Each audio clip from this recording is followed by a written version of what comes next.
Good afternoon, students. I am Jaydev Kumar from KBCRPM Mokama Ghat.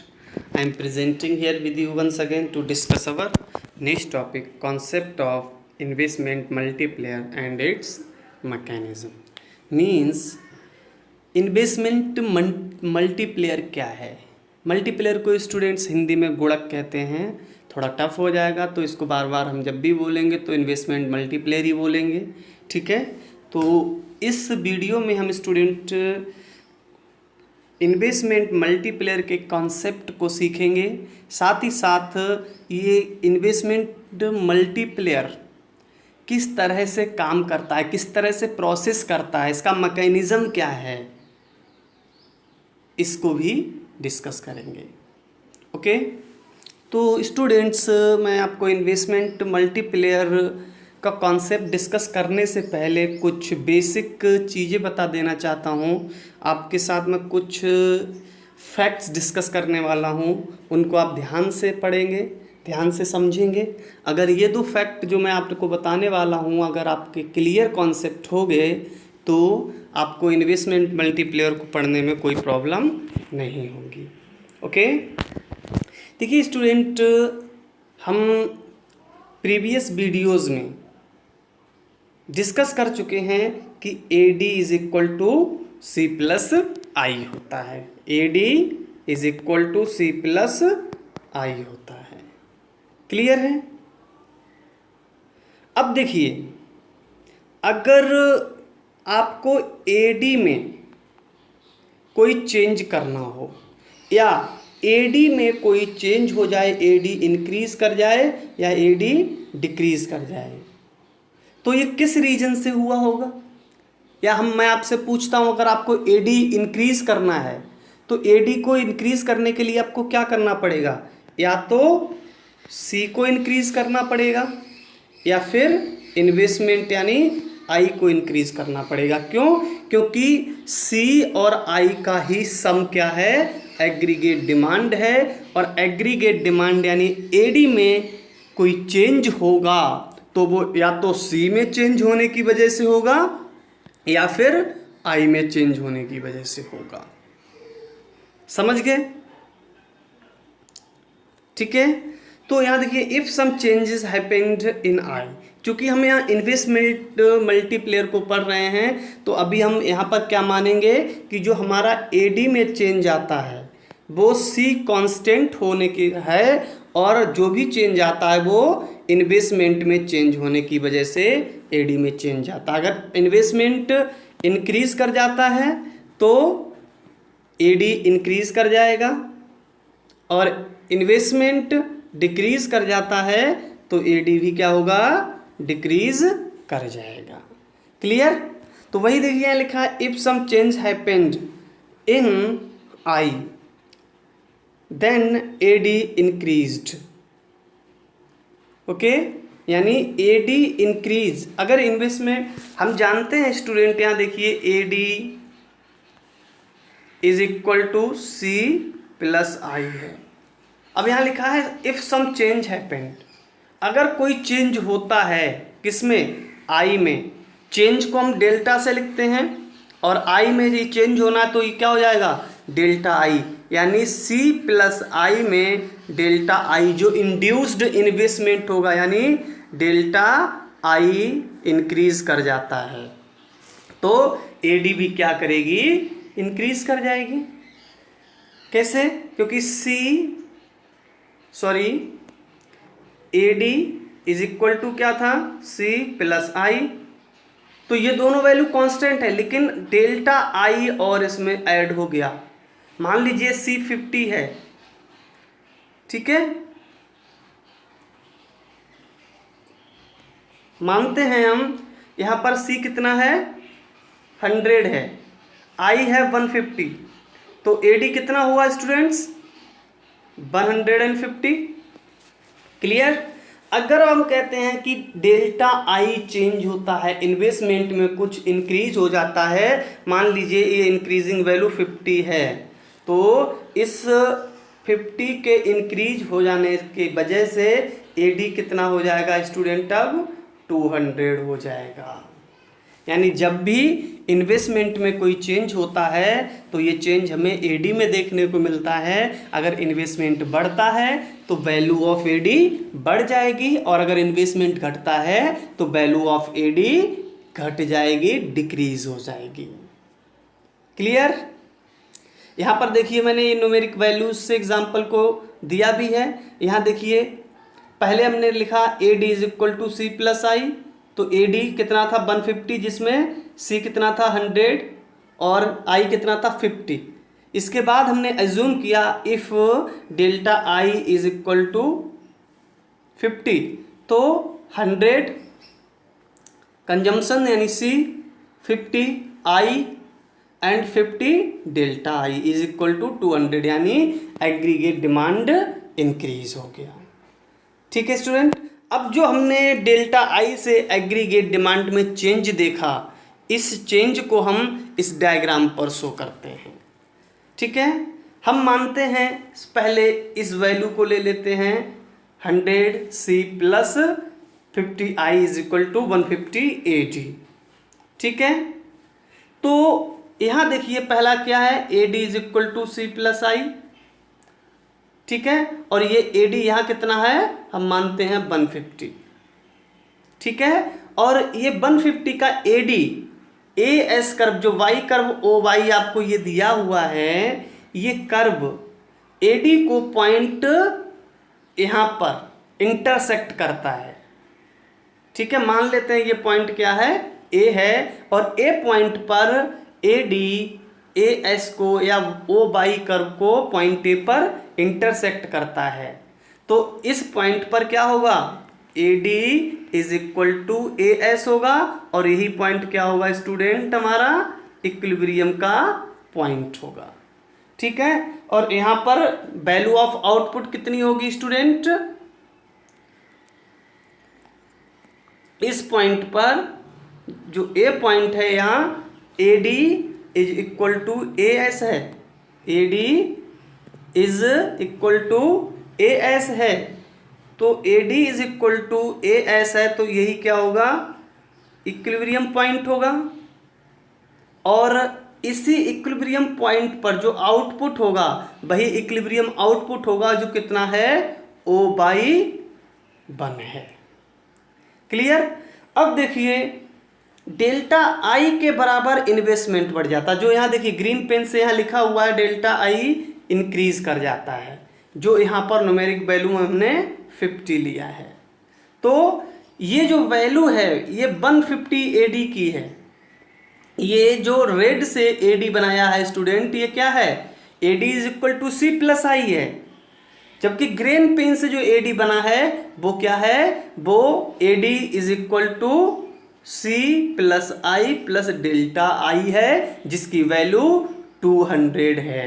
यानी ये red pen से जो AD बना ये कितने का है, 150 एडी पर है, जबकि अब डेल्टा आई 50 बढ़ जाने से नया एडी हमें क्या मिल गया, 200, जो कि 150 से ज़्यादा है। इसका मतलब एडी कर्व जो क्या होगा, ऊपर की ओर शिफ्ट हो जाएगा।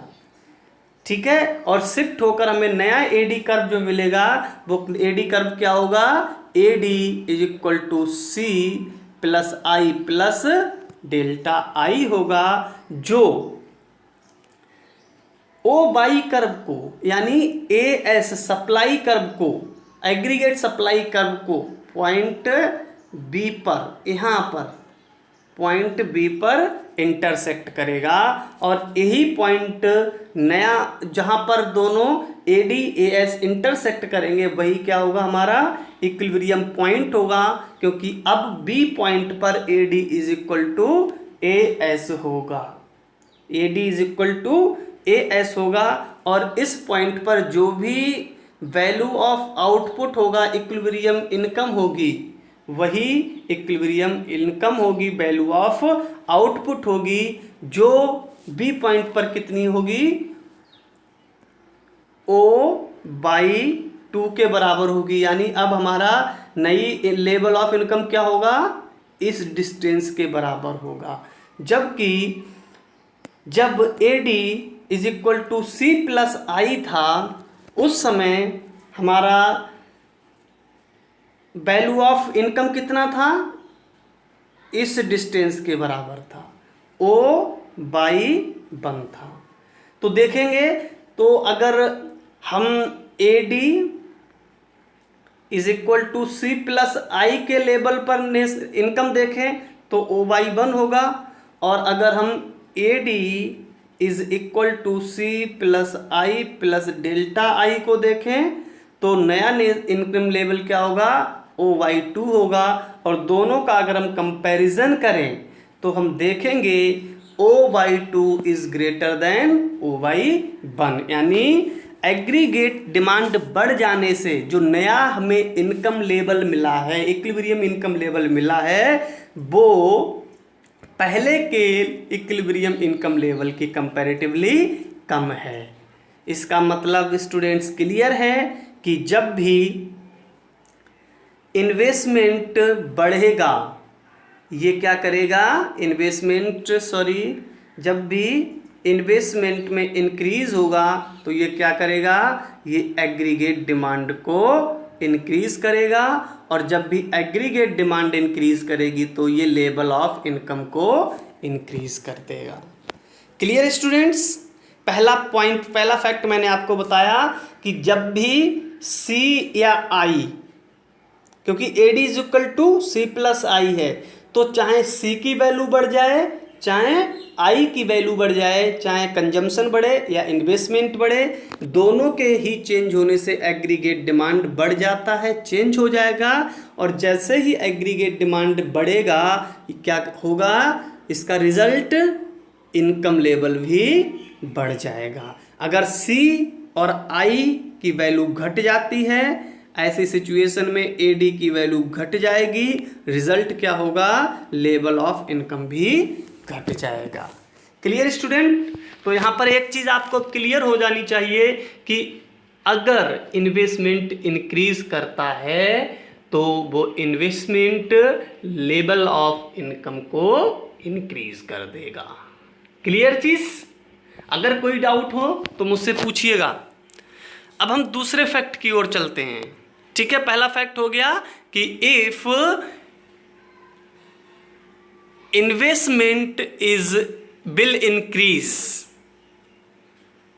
Level of income is also increased. Clear? First fact हो गया। अब हम सेकंड फैक्ट की ओर चलते हैं। यहां पर देखिए मैंने यही लिखा हुआ है, so when some change found in investment AD is also change. As a result, level of income will be changed. This means change in investment, change in income. यानी इन्वेस्टमेंट में चेंज इनकम में change करेगा। Clear है? अब देखिए student, हम दूसरे fact की ओर चलते हैं। ये दूसरा फैक्ट है। ठीक है, अगर एक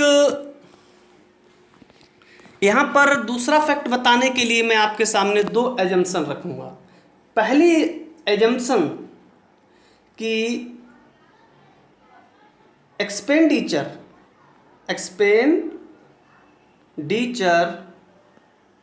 of one person is second persons income, यानी एक पर्सन का एक्सपेंडिचर दूसरे पर्सन की इनकम बन जाता है। एक पर्सन का एक्सपेंडिचर, अगर हम ये मान लेते हैं कि कोई पर्सन अगर एक्सपेंडिचर करता है तो उस पर्सन का एक्सपेंडिचर किसी दूसरे पर्सन की इनकम बन जाता है। ठीक है, एग्जाम्पल के लिए मैं बताता हूं कैसे। मान लीजिए आपने एक पेन खरीदा, ठीक है, एक पेन परचेज किया मार्केट से। कहाँ से करेंगे? शॉपकीपर से। जो भी पेन सेलर है शॉपकीपर से एक पेन परचेज करेंगे। मान लीजिए आपने ये पेन ₹10 में परचेज किया, तो ये शॉपकीपर आपको पेन दे देगा, बदले में आप ₹10 इसे दे देंगे। तो आपने जो ₹10 पेन पर स्पेंड किए हैं, ये एक्सपेंडिचर, ये स्पेंट शॉपकीपर की इनकम बन जाता है, ऐसा हम एज्यूम कर लेते हैं।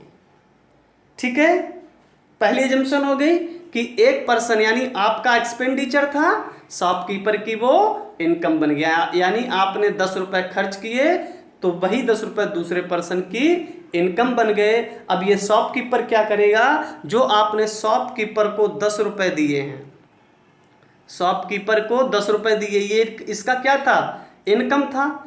अब ये भी कहीं ना कहीं इन पैसों को खर्च करेगा।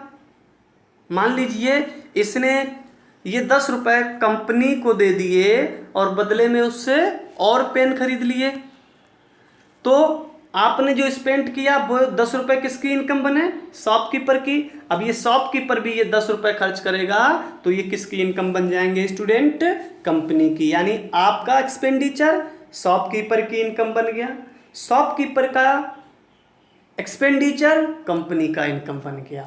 यानी हमने पहली एजम्पशन क्या कर ली कि एक पर्सन का एक्सपेंडिचर दूसरी पर्सन की इनकम बन जाता है। ठीक है, और दूसरा हम यहां पर अज्यूम कर लेते हैं, late assume that value of MPC is 0.5, यानी एमपीसी की वैल्यू इस एग्जांपल में कितनी होगी, 0.5। क्यों, क्योंकि देखिए अभी मैंने आपने कहा कि आपने 10 रुपए खर्च किए, तो ये शॉपकीपर की इनकम बन गए कितने, 10 रुपए। तो अब आपने कंजम्पशन किया तो शॉपकीपर की इनकम बन गए, तो अब ये शॉपकीपर भी तो इनकम, जो इनकम हुई है उसे कंज्यूम करेगा ना, उसे भी स्पेंड करेगा। लेकिन कितना, क्या 10 रुपए का पूरा 10 रुपए स्पेंड कर देगा, खत्म कर देगा, नहीं। आपको मैंने बताया था एमपीसी, एमपीसी क्या है, that ratio of income which is consumed, that ratio of income which is consumed is known as MPC, यही बताया था ना। ठीक है, तो ऐसे सिचुएशन में अब ये हमने मान लिया कि एमपीसी कितनी है, 0.5, यानी ये शॉपकीपर क्या करेगा, अपनी इनकम का 50% खर्च कर देगा, यानी स्पेंड कर देगा, और 50% जो होगा वो सेव कर लेगा। समझ गए। तो हमने दो एजम्पशन ले ली यहां पर कि पहली एजम्पशन हमने ली, one person expenditure of one person is known as another person income, another person की इनकम है। दूसरा, हर पर्सन अपनी इनकम का 50% कंज्यूम करेगा। ओके, अब देखिए इसी दो एजम्पशंस के साथ हम आगे बढ़ते हैं। मान लीजिए किसी एक फर्म ने प्रोड्यूस वन प्रोडक्ट, कोई एक फर्म है जिसने एक प्रोडक्ट प्रोड्यूस किया है जिसकी कीमत कितनी है, ₹100।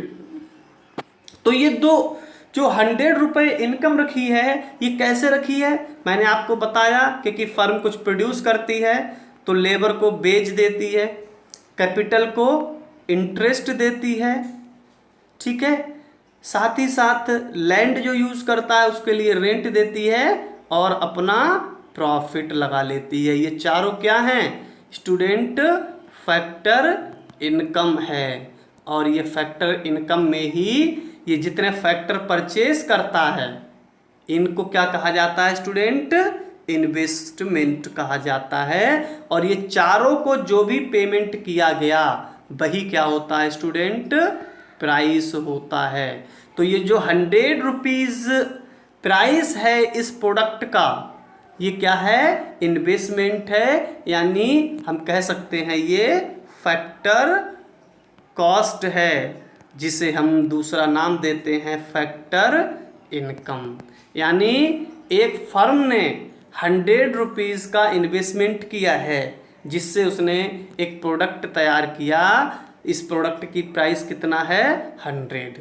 तो जो 100 इन्वेस्टमेंट किया या जो प्रोडक्ट प्रोड्यूस किया, इसी प्रोडक्ट की वैल्यू के बराबर क्या होगा, इनकम जनरेशन होगा, इनकम जनरेशन होगा। क्यों, इसमें से कुछ पार्ट लेबर को चला जाएगा यानी वेज का जनरेशन हो जाएगा, कुछ पार्ट इंटरेस्ट में चला जाएगा यानी इंटरेस्ट जनरेशन हो जाएगा, कुछ पार्ट रेंट में चला जाएगा यानी रेंट जनरेशन होगा, और बाकी पार्ट प्रॉफिट में चला जाएगा, प्रॉफिट जनरेशन होगा। यानी अगर कोई फर्म 100 रुपीज़ का प्रोडक्ट प्रोड्यूस करती है तो उससे कितनी इनकम जनरेट होगी?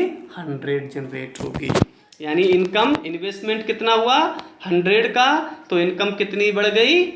100। ठीक है। अब ये कंपनी को इनकम कितनी मिल गई? 100 रुपीज़। अब हमने एमपीसी कितना लिया स्टूडेंट?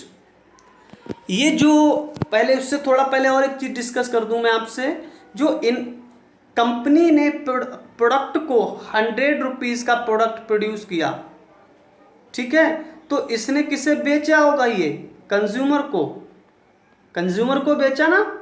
अब कंज्यूमर का एक्सपेंडिचर था, एक्सपेंडिचर था कंज्यूमर का कितना?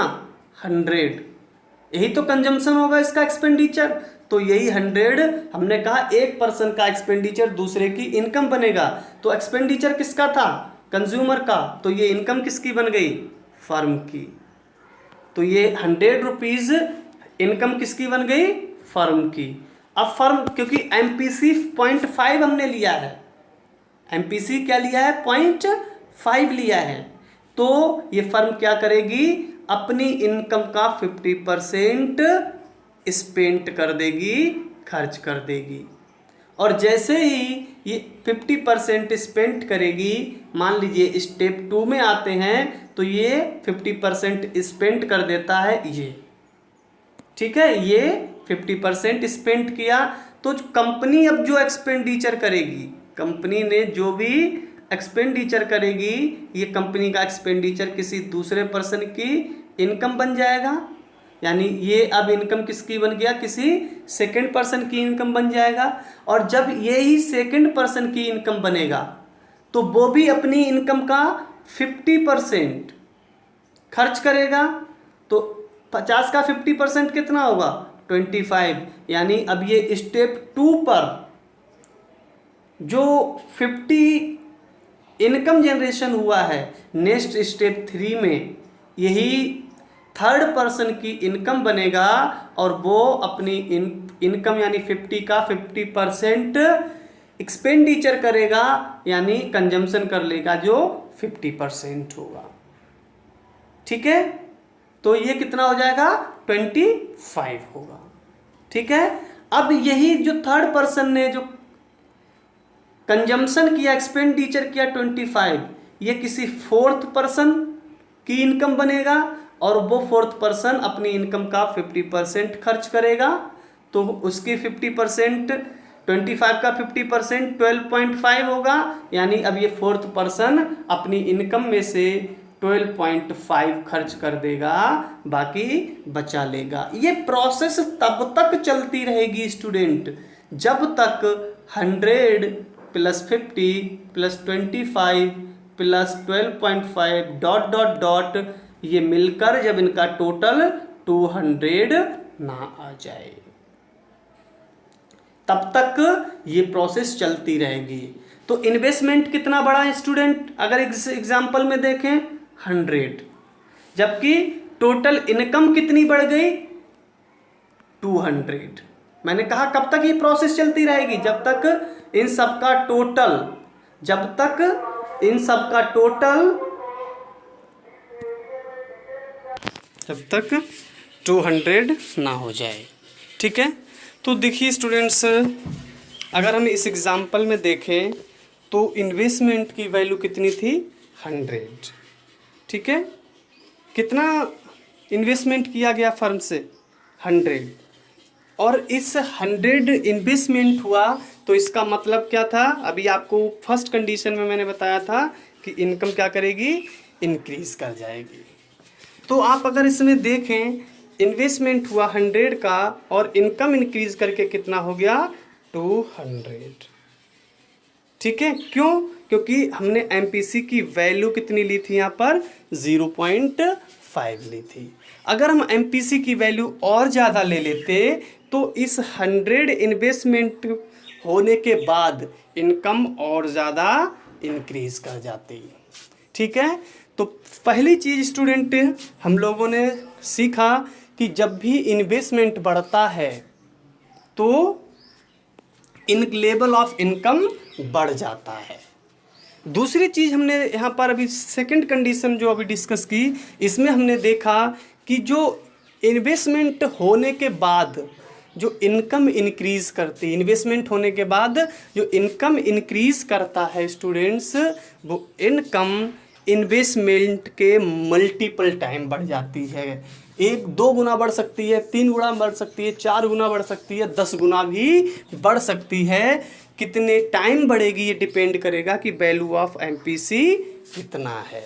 लोग अपनी इनकम का जितना ज़्यादा कंज्यूम करेंगे, यानी कंजम्पशन का रेशियो इनकम में जितना ज़्यादा होगा, इनकम इन्वेस्टमेंट के उतने ही ज़्यादा मल्टीपल टाइम इंक्रीज कर जाएगी।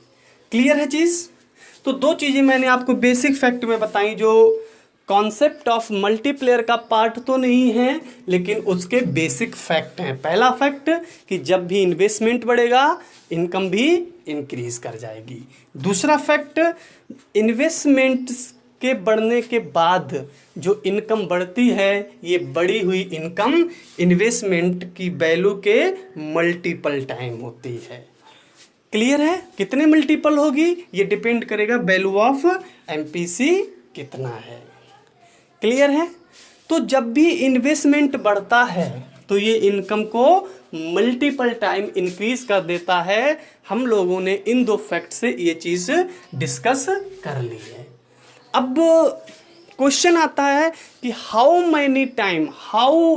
Multiple time income increased after increase in investment.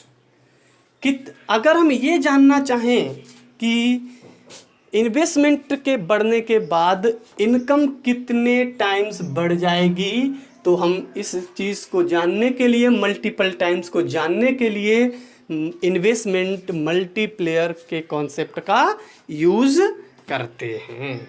Clear है? जितने मल्टीपल टाइम्स से इनकम बढ़ेगी वो मल्टीपल टाइम क्या होगा?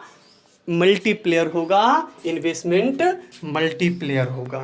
क्लियर है स्टूडेंट? समझ गए? देखिए अब हम सीधे कॉन्सेप्ट पर चलते हैं। कॉन्सेप्ट ऑफ इन्वेस्टमेंट मल्टीप्लेयर क्या है? तो देखिए यहाँ लिखा है, it is observe that additional investment यानी delta I is the cause of additional income यानी delta Y. This additional income becomes multiple times of additional investment. जो चीज़ हमने अभी प्रीवियस 2 फैक्ट में पढ़ी वही यहाँ लिखा है कि इट इज़ ऑब्जर्व्ड। ये हमने अभी ऑब्जर्व किया, हमने अभी सीखा कि जब भी एडिशनल इन्वेस्टमेंट होता है, additional investment means increase in investment, यानी जब भी इन्वेस्टमेंट इंक्रीज करता है उससे क्या रिजल्ट मिलता है कि इनकम भी एडिशनल हो जाती है, यानी इनकम भी बढ़ जाती है। और this additional income becomes multiple time, और ये income additional income multiple time होती है ऑफ एडिशनल इन्वेस्टमेंट। क्लियर है? यही दोनों चीज फैक्ट मैंने अभी आपको पहले बता दिए।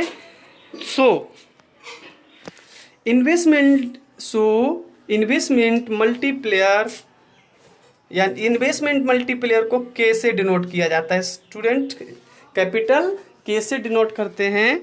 तो investment multiplier refers that how many times increase in income यानी delta Y after increase in investment. यानी इन्वेस्टमेंट मल्टीप्लेयर हमें क्या बताता है, किसे रिफर करता है कि how many time increase in income, income में कितने टाइम इंक्रीज होता है आफ्टर चेंज इन इन्वेस्टमेंट।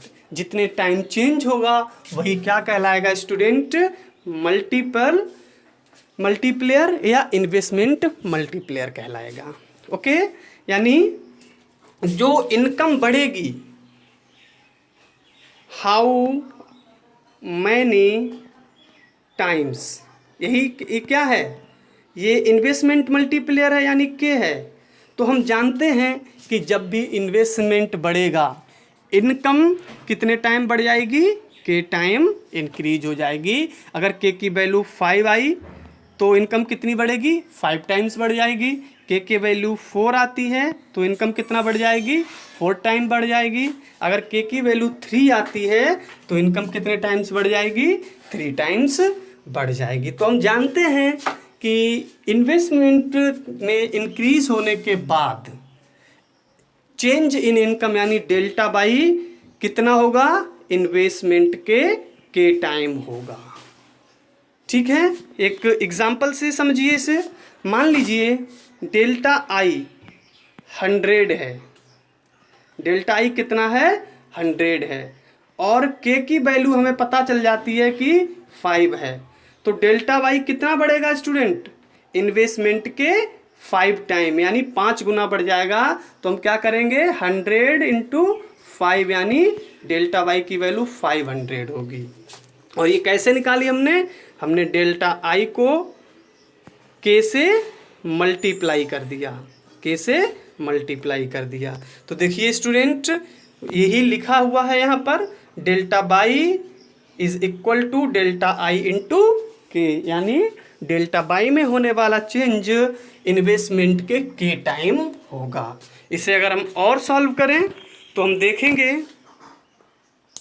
कि बाई को आप यहीं रहने दें, के क्योंकि आपको के कैलकुलेट करना है तो के को यहीं छोड़ दीजिए, आई को लेफ्ट हैंड साइड ले आइए। तो ये हो जाएगा delta Y upon delta K is equal to के। इसे और हम सिंपल फॉर्म में लिखें तो ये हो सकता है delta K is equal to delta Y upon delta I. यही क्या होगा, वैल्यू ऑफ मल्टीप्लेयर होगा। यानी हम सिंपल लैंग्वेज में कह सकते हैं, investment multiplier is refers to the ratio of income, या additional income and additional investment भी बोल सकते हैं। ठीक है, अब देखिए इसको मल्टीप्लेयर को कैलकुलेट करने का एक और तरीका होता है। हम जानते हैं, आपको पहले भी बताया जा चुका है, as we know delta Y किसके बराबर होगा, डेल्टा, मैंने बताया था वीडियो के स्टार्ट में, डेल्टा सी या फिर डेल्टा आई। इन्हीं दो के चेंज होने से डेल्टा बाई में चेंज होगा, और कोई फैक्ट इसमें चेंज नहीं कर सकता। ठीक है, अब देखिए अगर हम इस इक्वेशन, ये लेफ्ट हैंड साइड है, ये राइट हैंड साइड है, कंप्लीट इक्वेशन को बाई से डिवाइड कर दें, बाई से डिवाइड, डेल्टा बाई से डिवाइड कर दें, तो ये क्या होगा, delta Y upon delta Y, यहाँ delta C upon delta Y plus delta I upon delta Y. ये दोनों कैंसिल हो जाएंगे, क्या मिल जाएगा, 1। ठीक है, ये देखिए ध्यान से, delta C upon delta Y क्या है, एमपीसी की वैल्यू है ना, एमपीसी का यही डेफिनेशन बताया, MPC is equal to delta C upon delta Y, यानी ये वैल्यू क्या हो गई, एमपीसी हो गई। और अभी ऊपर हम लोगों ने पढ़ा था कि के इज इक्वल टू क्या होता है, डेल्टा बाई अपॉन डेल्टा आई होता है। तो ये वैल्यू देखिए मल्टीप्लेयर का इनवर्स है, रेसिप्रोकल है, यानी हम इसे कैसे लिख सकते हैं, 1 अपॉन के, रेसिप्रोकल है ना के का, तो इसे हम 1 अपॉन के लिख सकते हैं। तो अगर इसे सिंपलेस्ट फॉर्म में लिखें तो ये लिखा जा सकता है, देखिए delta Y upon delta C, हमने इस इक्वेशन को क्या किया है, डेल्टा वाई से डिवाइड कर दिया, तो delta Y upon delta Y. ठीक है, डेल्टा सी यहाँ लिखा है तो डेल्टा सी के अपॉन में वाई लिखेंगे, तो ये क्या हो जाएगा, delta C upon delta Y, और ये delta I upon delta Y. तो ये कैंसिल होगा तो 1 बच गया। ये देखिए वैल्यू किसकी है, delta C upon delta Y, MPC की। और ये हम जानते हैं कि के इज इक्वल टू क्या होता है, डेल्टा बाई अपॉन डेल्टा आई। तो ये जो वैल्यू बची ये क्या है, ये वैल्यू, ये 1 अपॉन के, यानी के का रेसिप्रोकल है, के का इन्वर्स है, उल्टा है, इसीलिए हम इसे, इस वैल्यू को क्या लिख सकते हैं, आई अपॉन डेल्टा बाई का 1 अपॉन के लिख सकते हैं। तो इसे सिंपलेस्ट फॉर्म में लिखा तो ये 1 हो गया, ये एमपीसी की वैल्यू आ गई, और ये delta I upon delta Y क्या है, रेसिप्रोकल ऑफ के है। तो इसको हम इस तरह से भी लिख सकते हैं 1 is equal to MPC plus 1/K। MPC को आप उठा के लेफ्ट हैंड साइड ले आएंगे तो इधर है, राइट साइड है तो लेफ्ट आएगा तो क्या हो जाएगा -MP, तो 1 - MPC हो गया इज इक्वल टू 1/K हो गया। ओके, इसे और सॉल्व करेंगे हम। तो देखिए इसको K को भी आप लेफ्ट हैंड साइड ले आइए तो क्या होगा 1 - MPC into delta K is equal to 1 हो जाएगा। ठीक है, आपको कैलकुलेट क्या करना है K, तो K को यहीं छोड़ दीजिए, बाकी कंप्लीट वैल्यू को राइट साइड ले आइए तो ये क्या लिखा जाएगा K इज इक्वल टू 1। यहाँ देखिए MPC मल्टीप्लाई में है तो जब राइट साइड जाएगा तो ये डिवीजन में आ जाएगा तो क्या होगा K is equal to 1/1 - MPC। और 1 - MPC क्या होता है आपको बताया था, MPC प्लस MPS दोनों मिला के 1 होता है। तो अगर हम 1 माइनस यहाँ इक्वल टू 1 होता है तो 1 - MPC करें तो हमें क्या मिल जाता है MPS। इसलिए इस फॉर्मूले को हम केवल इतना भी लिख सकते हैं K is equal to 1/MPS। यानी आप मल्टीप्लेयर की इन्वेस्टमेंट मल्टीप्लेयर की वैल्यू दो तरह से फाइंड आउट कर सकते हैं। एक, जब आपको डेल्टा बाई और डेल्टा आई दिया हो तो सीधे आप इस फार्मूले से निकाल दीजिए K is equal to delta Y upon delta I, first formula ये हो जाएगा। और सेकंड फार्मूला, अगर आपको डेल्टा वाई नहीं दिया है, डेल्टा आई नहीं दिया है, MPC दिया हुआ है, तो आप दूसरा फार्मूला यूज़ कर सकते हैं K की, यानी इन्वेस्टमेंट मल्टीप्लेयर को कैलकुलेट करने के लिए 1/1 - MPC। और इसी को हम लिख सकते हैं 1/MPS भी लिख सकते हैं। क्लियर है? तो इन्वेस्टमेंट मल्टीप्लेयर की वैल्यू को आप 3 तरह से निकाल सकते हैं। जब डेल्टा आई और डेल्टा बाई की वैल्यू दी हो तब ये फार्मूला यूज़ कर लीजिए, जब MPC दिया हो तब आप ये फार्मूला यूज़ करेंगे, और जब MPS दिया हो तो आप ये फार्मूला यूज़ करके इन्वेस्टमेंट मल्टीप्लेयर की वैल्यू को कैलकुलेट कर सकते हैं। ओके स्टूडेंट्स, अब आई होप आप इन्वेस्टमेंट मल्टीप्लेयर का कॉन्सेप्ट सीख चुके होंगे। ठीक है, इन्वेस्टमेंट मल्टीप्लेयर के मैकेनिज्म को हम नेक्स्ट वीडियो में डिस्कस करेंगे। तब तक के लिए आप इन्वेस्टमेंट मल्टीप्लेयर के कॉन्सेप्ट को सीखिए, इस वीडियो को देखिए, नोट्स तैयार कीजिए। अगर कोई कन्फ्यूज़न है, कोई डाउट है तो मेरे साथ शेयर कीजिए, मैं आपके सारे डाउट्स और कन्फ्यूज़न क्लियर करूँगा। Okay, thank you.